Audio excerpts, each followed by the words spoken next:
പണ്ടൊരിക്കൽ വിംബിൾട്ടൺ എന്ന സ്ഥലത്ത് ജോണി എന്ന വ്യക്തി വസിച്ചിരുന്നു. അദ്ദേഹം തൻ്റെ 25-ാം വയസ്സിൽ 1998 ഇരുട്ടിനെ നീക്കിയ നിലാവിൻ്റെ മുന്നിൽ മാഞ്ഞു മറഞ്ഞുപോയ ഒരു സ്വപ്നം. ആ സ്വപ്നം ഇപ്രകാരമായിരുന്നു.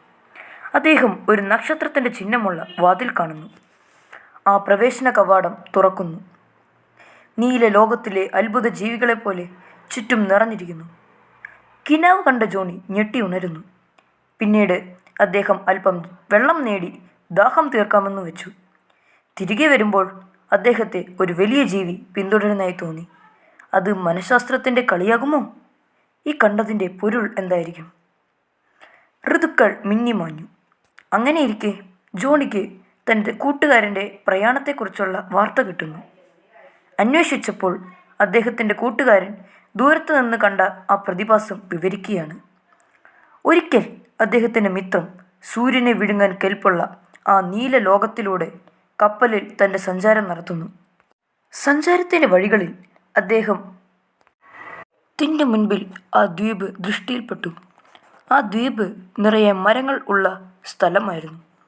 അദ്ദേഹം ആ ഹരിക്കുന്ന ദ്വീപിലേക്ക് യാത്ര തിരിക്കാമെന്ന് വെച്ചു.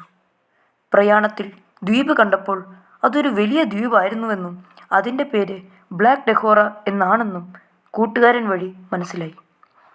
അദ്ദേഹം ഉദിച്ചു വരുന്ന മാർത്താണ്ഡൻ്റെ വെളിച്ചത്തിൽ അവരുടെ കപ്പലായ സ്റ്റോം ഹണ്ടറിലൂടെ ദ്വീപിൽ എത്തുന്നു.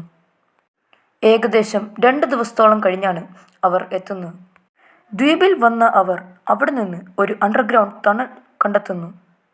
ദാർഢ്യമേറിയ ഇരുമ്പ് കൊണ്ട് നിർമ്മിച്ച ടണൽ ആയിരുന്നു അത്. അവർ ആ വനം നിബിഡമായ ദ്വീപിൽ തിരച്ചിൽ നടത്തി. ആഗോളം അമ്പരന്ന കാഴ്ചയാണത്. ആ ദ്വീപിൻ്റെ ഒരു ഭാഗം നീങ്ങി ഭാരതം പാകിസ്ഥാൻ പോലെ വിഭജിച്ച് കിടക്കുന്നു. അത് ആ ദ്വീപിലെ പ്രധാനപ്പെട്ട ഭാഗമായിരുന്നു. അവർ ആ ദ്വീപിൽ നിന്ന് ലൈറ്റ് ഹൗസ് പോലത്തെ ഒന്ന് കണ്ടുപിടിക്കുന്നു. നോക്കിയപ്പോൾ കാലങ്ങൾ പഴക്കമുള്ള ഒരു ലാബായിരുന്നു.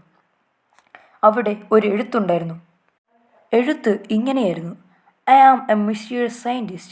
My name is Phillips and I invent a new medicine which was but." തുടർന്ന് അവർ ടണലിലൂടെ സഞ്ചാരം തുടങ്ങുകയാണ്. പോകുന്ന വഴി അവർ ഒരു സീക്രട്ട് സ്ഥലം കാണുന്നു. ആകാംക്ഷ കൊണ്ട് അതിൽ കയറി നോക്കി. അപ്പോഴാണ് അവർ ആ കാര്യം കണ്ടത്. ഒരു കത്തും മാപ്പും പുസ്തകവും ഉണ്ടായിരുന്നു. ആകാംക്ഷയുടെ കടലിൽ മുങ്ങിയ ജോണി തുടർന്നുള്ള സഞ്ചാരം സ്റ്റോം ഹണ്ടർ കപ്പൽ വഴി നടത്തുന്നു.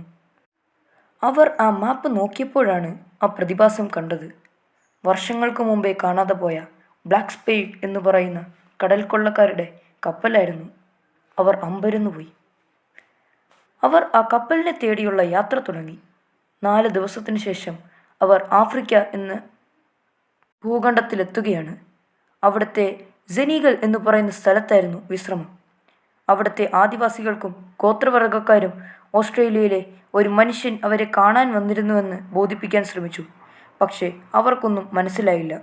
അവരുടെ ആംഗ്യഭാഷയിലൂടെയും ചില ഇംഗ്ലീഷ് പദങ്ങളിലൂടെയും സഹായത്താൽ കുറച്ച് പിടികിട്ടി. അവർ പറഞ്ഞത് കേട്ടപ്പോൾ ഗഗനസഞ്ചാരികളുടെ ശാസ്ത്രഭാഷയെ തോന്നി. ആ ഭൂഖണ്ഡത്തിൽ മരങ്ങൾ ദാരിദ്ര്യത്തിലേക്ക് വഴുതി വീഴുകയാണ്. അവിടെ വെച്ച് അവർ പ്രധാനപ്പെട്ടതും ആവശ്യവുമായ സാധനങ്ങൾ ശേഖരിച്ചു. കുറച്ച് ദിവസങ്ങൾക്ക് ശേഷം ആ ഭൂഖണ്ഡത്തോട് വിട പറഞ്ഞ് ആ കറുത്ത പ്രകാശത്തിൻ്റെ രഹസ്യം അറിയാനുള്ള യാത്ര തുടങ്ങി. പ്രയാണത്തിലെ പല ഘട്ടങ്ങളിലും ഓരോ തടസ്സങ്ങളും താണ്ടി അവർ യാത്ര തുടർന്നു. അവർ സ്കൂബ ഡൈവിംഗ് സ്യൂട്ട് ധരിച്ച് അന്വേഷണം നടത്തി. നോക്കിയപ്പോൾ കടൽ സസ്യങ്ങൾ പോലെ തടി കഷ്ണത്തിൻ്റെ നിര കണ്ടു. അവർ ആ കപ്പലിനെ മാപ്പിൽ കാണിച്ച സ്ഥലത്തെത്തിച്ചു. അവർക്ക് ജീവൻ വെച്ചുള്ള കളി നടക്കുന്ന ഈ സമയത്ത് ഉപയോഗിക്കാൻ ഒരു ചെറിയ സബ്മറൈൻ ഉണ്ടായിരുന്നു.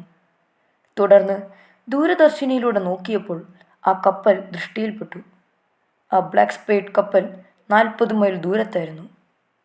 അതിൻ്റെ ഇരുട്ട് ഭൂമി മുഴുവൻ പടർന്നിരുന്നു. അവർ അതിവേഗത്തിൽ നീങ്ങി. സൂര്യൻ കടലിൽ മുങ്ങിത്താഴാറായി. അവർ ആ കപ്പലിൻ്റെ സമീപത്തെത്തുകയാണ്. ഒരു നിമിഷം ജോണിയുടെ സഖയായ റോണിയുടെ വിളി. മിത്രാദികൾ വിളി കേട്ട സ്ഥലത്തേക്കെത്തി. നിമിഷങ്ങൾ എണ്ണം പറ്റാത്തവയായി ഭയാനകവും ഭീകരവും തോന്നിപ്പിക്കുന്ന ഒരു പ്രതിഭാസം. അസ്ഥികൂടം. ജോണി ചിന്തിച്ചു. ആ ആഫ്രിക്കയിലെ ആദിവാസികളുടെ ആംഗ്യഭാഷയും ടണലിൽ നിന്ന് കിട്ടിയ കത്തിലും ഒരേ ഒരാളെക്കുറിച്ചാണ് പ്രതിഭാസപ്പെടുത്തിയിരിക്കുന്നത്, ഫിലിപ്സ്. ഇതുവഴി ജോണി ആ സയൻറ്റിസ്റ്റ് ഫിലിപ്സ് ആണെന്ന് വിശ്വസിച്ചു. നോക്കിയപ്പോൾ ഒരു താരകത്തിൻ്റെ ചിഹ്നമുള്ള ദാർട്ടിമേറിയൊരു വാതിൽ. പെട്ടെന്ന് അവൻ കാലങ്ങൾക്ക് മുമ്പേ കണ്ട കിനാവോർത്തു. ആ നക്ഷത്രത്തിൻ്റെ ചിഹ്നമുള്ള പ്രവേശന കവാടം. അതിൻ്റെ പൊരുൾ നിറഞ്ഞ രഹസ്യം കടന്നു നീങ്ങി. അവർക്കവിടെ നിന്ന് ഒരു മരുന്ന് ലഭിച്ചിരുന്നു. അവർ അതുമെടുത്ത് സ്റ്റോം ഹണ്ടർ എന്ന കപ്പലിൽ കയറി. അവർ അവിടെ പരീക്ഷണം നടത്തുന്നതിനിടയിൽ റോണിയുടെ കയ്യിൽ ആ മരുന്നിൻ്റെ തുള്ളി വീണു. അവനത് ശ്രദ്ധിക്കാതെ പരീക്ഷണം തുടർന്നു. ദിവസങ്ങൾ കഴിഞ്ഞു. റോണിക്ക് പനി വന്നു. അവൻ അവശനായി നിലത്ത് ബോധം കെട്ടുകിടക്കുന്നു. കൂട്ടുകാരെല്ലാം ചുറ്റും കൂടി. പെട്ടെന്ന് റോണിയുടെ കൈവിരലുകൾ നഖം വളർന്ന് ആകാരം മാറി വ്യത്യസ്ത ജീവിയാകുന്നു.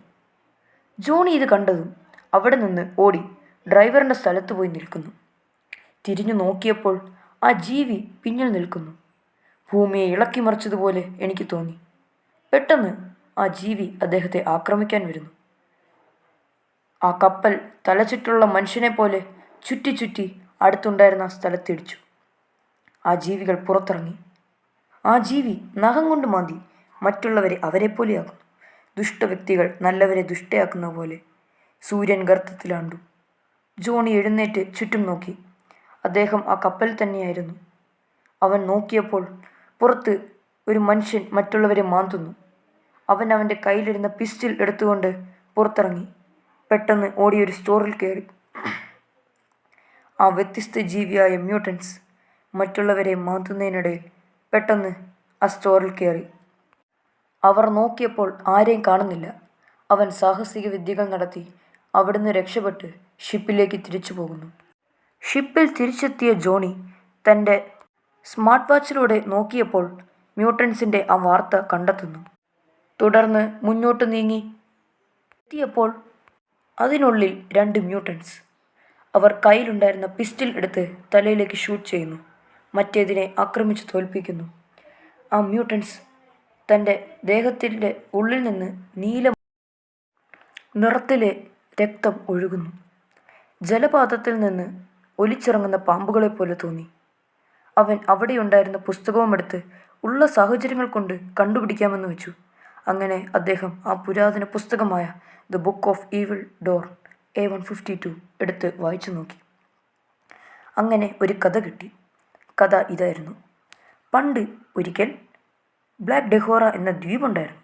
അവിടെ ഒരു മനുഷ്യൻ കാട്ടിൽ ഔഷധസസ്യങ്ങൾ ശേഖരിച്ച് മരുന്നുണ്ടാക്കുകയായിരുന്നു. അങ്ങനെ ഉണ്ടാക്കുന്നതിനിടയിൽ മരുന്നിൻ്റെ തുള്ളി വീണ് ഒരു വ്യത്യസ്ത ജീവിയാകുന്നു. അദ്ദേഹത്തിൻ്റെ ആ പുസ്തകത്തിൽ നിന്ന് ഇതിൻ്റെ ആൻറ്റി അല്ലെങ്കിൽ പ്രതിരോധ മരുന്ന് എഴുതിയിട്ടുണ്ടായിരുന്നു. അദ്ദേഹം ആ നീല ലോകത്തിലെ വിവിധ മേഖലകളിൽ സഞ്ചരിച്ച് സഹായം അഭ്യർത്ഥിച്ചു. അവസാനം ആഫ്രിക്കക്കാരുടെ സഹായത്താൽ നിർമ്മിതമായ ആ വാർ ഷൂട്ടിംഗ് ഹെലികോപ്റ്റർ വഴി നാടിനെ രക്ഷിക്കാനായി മുതിർന്നു. ജോണി അവരോട് ഫിലിപ്സ് എന്ന ശാസ്ത്രജ്ഞൻ്റെ ദുരൂഹത നിറഞ്ഞ മരണത്തെക്കുറിച്ച് പറഞ്ഞു. അവൻ പ്രതിരോധ മരുന്നുമായി ഹെലികോപ്റ്ററിൽ നിന്നും മരുന്ന് മേഘമഴയായി പെയ്ച്ചു. എന്നാൽ നിമിഷ നേരം കൊണ്ട് ജോണി ആ ജീവികളുടെ പിടിയിലാവുകയും മുറിവേൽക്കുകയും ചെയ്തു. അങ്ങനെ ജോണി മാന്തലേറ്റ് താഴെ കിടക്കുന്നു. പ്രതിരോധ മരുന്നുണ്ടാക്കിയ ജോണിയുടെ മേൽ നിർമ്മലമായ ആ കൈകൾ രക്ഷയായി. ആഫ്രിക്കക്കാർ അവന് മരുന്ന് കൊടുത്തെങ്കിലും ചില നിമിഷങ്ങൾ മാത്രം ഫലപ്രദമായി.